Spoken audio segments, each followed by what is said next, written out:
clothing. It's an essential piece of our everyday lives. But let's take a look at it in a bushcraft context.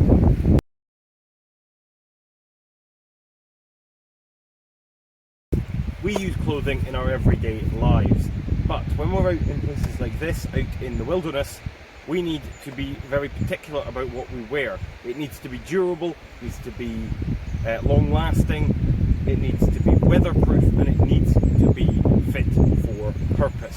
So in today's video, we're going to take a look at what I wear when I'm out practicing bushcraft, and I'll also mention some things that maybe cross over into some other aspects of outdoor activities that I get on with. So without further ado, let's get straight into it. So let's start from the top and we'll work our way down. So when I'm out, I typically wear one of three hats. If I'm out bushcrafting, it's often this Highland Hat Company leather kind of cowboy hat. This is really good. This is nice and waterproof. The leather is good at keeping the rain out. It's also really quite warm, in fact, and of course it keeps the sun off my head. Option number two, which you've seen me wear before, this is what I used to wear when I was out in the woods, is this buff kind of baseball hat. I wear this now predominantly if I'm out in really wet conditions. I wear this because I'm less concerned about it getting damaged, but also if I'm out hiking, this is what I wear. Now I've accidentally forgotten option number three, which is a warm hat, something to keep you warm in the evenings or on those really cold days. So I use a Rab kind of beanie. That is what you'll have seen it in videos. I'll flash a picture up on screen, but I have forgotten to bring it with me. Now those three options allow me to do lots of different things when I'm outdoors. We've talked about, you know, some for when it's cold, some for when it's sunny, whatever. And of course you can combine them. I can put the Rab warm hat on and then put this hat over the top of it on those really cold days. If, say, I need to keep that hat dry because it's raining, obviously the warm hat doesn't do well in the rain, but this does. So there we are. Moving down to the torso, it's always important to think about layering in the outdoors. So I want to make this clear, it's currently the middle of November, quite a windy day, it is quite chilly standing here, but it is the middle of November. I am not wearing what I would typically be wearing at this time of year. It's really mild at the moment. I don't know what the temperature is today. It's probably around 20 degrees. November 14th is pretty substantial. So let's have a look at the torso, as I say, and we'll have a look at how I layer. So I'm going to do this segment really quickly because it's quite chilly here. So typically my base layer on the top half is a polyester t-shirt. I sometimes wear long sleeve, and if it was particularly cold I would put on something like a merino wool or a synthetic kind of thermal base layer, but for most of the time a synthetic base layer does me well. Wicks sweat, works relatively well when it's still wet, and is comfortable. As you'll see, I tuck it in, that saves the drafts. The layer that you saw me in when I arrived, and I'm probably going to wear for a lot of this video, is this. This is a fleece, even though it might not look of it. Now when I'm outdoors, one of my favourite type of garments to wear on the top half is fleeces. However, your traditional fleece, which you will have seen me wear before, I've got an old Peter Storm fleece that is really good and warm, but they don't do well in any kind of wet conditions, and they can also get plucked really easily. So this one here from Northridge is a fleece on the inside. It is fleecy on the inside, but on the outside it's a slightly tighter woven fabric that does a really good job at repelling water. So in light rain I can wear this without any worries. Now I tend to wear this all the time. This is a daily driving jacket slash fleece jumper, whatever you want to call it. It's a daily wear, it's a bushcrafty wear, if it's depending on what I'm fancying, and it is most definitely a hiking and outdoor layer. I wear this all of the time. But that's one of the things to take into consideration. Some of the equipment you can use multifaceted. Now, another garment that you often see me wear is one of two shirts the same as this. So I've got this one and I've got the brown one. Now this is a very common garment for me to wear if I'm out doing specifically bushcrafty stuff, especially if it's not particularly cold, like I'm going to be wearing this today. This shirt provides these shirts provide very marginal insulation layers. They do not cut the wind. I am feeling the wind come through this right now, so the only time I'll wear this, one, is to protect my base layer if I'm out in the woods, like around a fire, or doing some physical work like sawing up wood, and two, to provide, if it's not quite warm enough for just a t-shirt, but it's not quite cold enough to put a fleece on, this will often be my layer. I don't hike in this, because as I say, it's not got much benefit. It's mostly for protection, to protect the base layers. You can get lots of different brands of these. The ones I use are from Revolution Race. I've talked in the past about why I don't support Revolution Race anymore, but I do still use these shirts because they still work to this day. It's one product from them that has continued to work. So I do really like these shirts. So between this fleece and that shirt, those are what I would typically put down as my go-to mid layers. I do obviously have that Peter Storm fleece that I mentioned earlier, but I don't tend to wear that much anymore. So my layering system does often follow the typical 3 layers of base layer, mid layer, outer layer or shell layer, but I've got a couple of garments that I throw into a category of an insulation layer. So let's have a look at them. So this is garment 1. I've not had this one for that long. You've only seen it in one previous video. This is a kind of, it's a synthetic but wool-like kind of fleecy, really warm, insulating kind of jackety, jumper, shirt, whatever you want to call it. This is from Hogs of Fife, and I do really like this. I use this if I'm out in the woods. Good thing of this, it's good if you're going to be sitting still for a long time, because it's quite thick. If you've got something like this other fleece underneath, which I forgot to mention earlier, does a really good job at cutting the wind. The combination, I could hunker down and sit on the bench here in front of me or whatever for quite a long time, even in this wind, maybe just with a hat on, and I'd be quite comfortable. We've got some nice hand warming pockets, so typically if I'm wearing this, that's where my hands go. We've got the 2 chest pockets. The sleeves could be rolled up if you wanted. Quite a, you know, you can pop the collar up, but there isn't a hood, which is fine.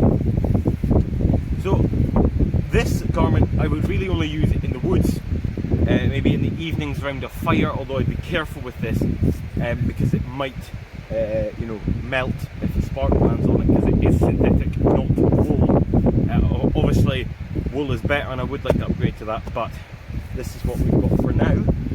It's a good garment though, but I wouldn't hike in it obviously, because it is far too thick and cumbersome for hiking. This is really not a good one if space is key in your pack. It does not pack down small. On the other hand, this other garment, which I put into my insulation category, does pack down very small. This is a Peter Storm down jacket. It's not very lofty today because it's been in my pack for a while. It needs to get some air.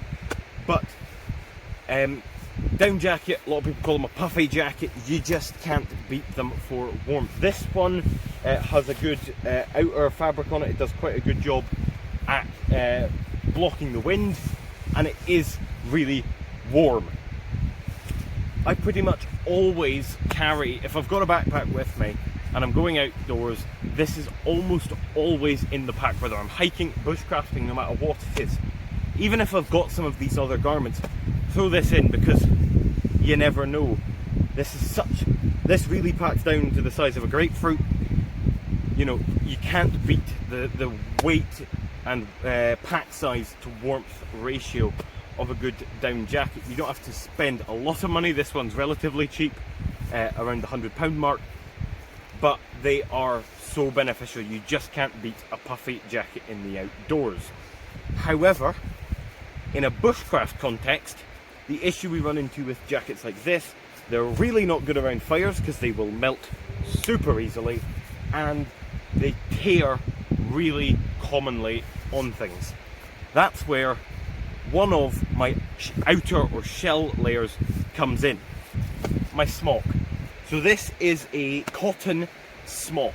These are fantastic. You can go out there and spend an absolute fortune on a smock from companies like Ridgeline and there's some other companies out there, I'll throw them on screen. And before I forget, there will be links to everything in the description below, as well as a couple of other videos if you want to check out some other people's layering systems and thoughts, in particular Paul Kirtley. Go check that one out, link down below and up here. But I absolutely love this smock. It still smells of smoke, and that's one of the key things I use it for. No matter, pretty much all of my garments have one issue in particular, which is they're going to struggle with fire and sharp objects. I've taken the down jacket off, but even the fleece that I had on earlier isn't going to be any good around a fire. This jacket doesn't provide pretty much any insulation value whatsoever, apart from cutting the wind. It is good at cutting the wind out. Surprisingly enough, it is also relatively waterproof, and with it being that cotton, it is waxable. But what it does is it provides protection to my lower garment. So almost always, if I'm wearing this, it's on the outside, because it's to protect other garments. I'm not worried about this getting you know, ash or embers on it or whatever. I'm fine with this on. So this really good garment. You've got that big kangaroo pocket in the front for maps, binoculars, or whatever else you've got. You've got two hand pockets, and it has got a decent hood, so you could rock it in the rain. So quite good.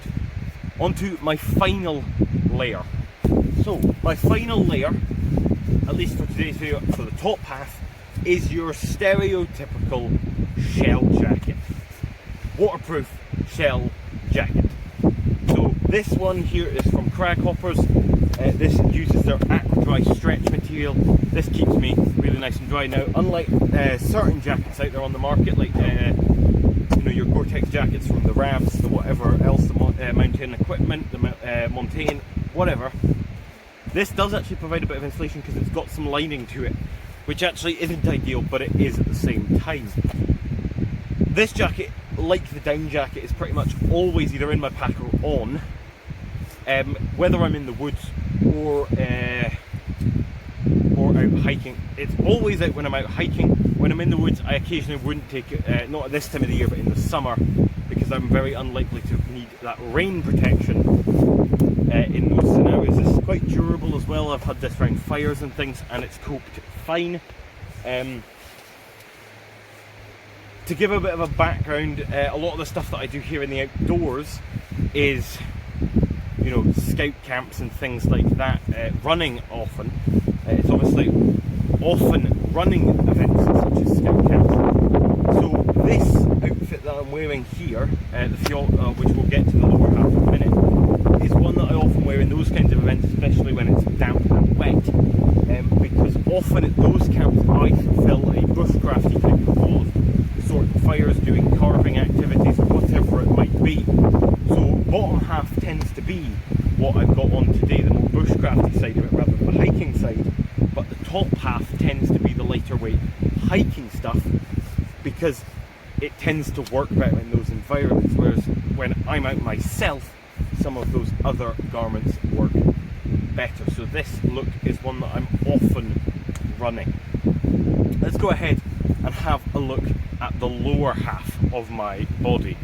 So on my lower half, what I tend to be rocking is one of two pairs of trousers. Either these at the Fjallraven Vida Pro trousers in dark olive, or my new mountain equipment, can't remember the name of it, I'll put it on screen, hiking trousers.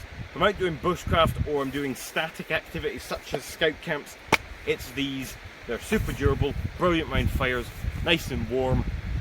You just can't beat them. If I'm out hiking, however, they're a bit heavy, a bit cumbersome, so I tend to wear the lighter pair. I didn't bring any of them with me. I love the pockets and everything that's on these trousers, and stay tuned on the channel. I am going to get a review out for these soon. Love the pockets, love everything. If it's particularly cold, I might put some thermal kind of legging type trousers on underneath to keep warm, but I very rarely have to do that. Moving on to the right at the bottom, boots and socks. So boots, I pretty much entirely now wear these Scarpa Terra leather Gore-Tex lined boots, whether I'm hiking, bushcrafting, day-to-daying, quite frankly. My day-to-day shoes tend to be a pair of Solomon trail running shoes, Gore-Tex lined because we have a very wet climate here. But trail running shoes tend to do me very well for those scout meetings in the evenings and things like that. But if I'm out doors, tends to be these boots. If I'm going to be doing something particularly hard wearing, I might throw on my slightly cheaper leather boots than these, but this tends to be what I go for. And in terms of socks, I rock darn tough merino wool socks. Dry really quickly, super comfortable, prevent blisters, just an all-round good sock. So there we are. That is my clothing in the outdoors. Hopefully that might help you learn some new things and figure out maybe what you need to do to improve your clothing. I will leave links to all of the products mentioned in this video in the description, as well as some other helpful videos that are out there. So that's it for this one, guys. Thank you very much for watching. Hope you liked it. If you did, hit that like button and subscribe if you're new. If you want to check out my EDC, check that link there. And until next time, bye for now.